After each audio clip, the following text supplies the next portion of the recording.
Top K sampling.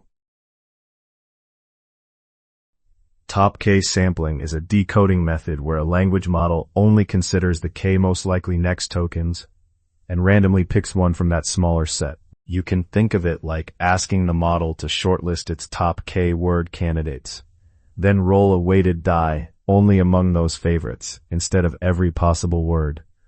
This keeps the choices sensible while still allowing some randomness, instead of always forcing the single most likely next token.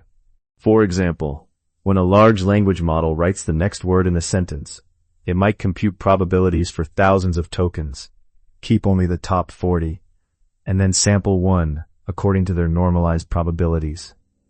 This sits alongside other generation controls you may know, like temperature, which was covered in our video on attention-driven transformer behavior and decoding choices. Top K sampling matters because it gives you a simple dial to trade off between safety and creativity in generated text by choosing how many candidates to keep. It is widely used in modern LLM applications, often combined with techniques like nucleus sampling to avoid repetitive outputs while still staying on topic and coherent. Top K sampling.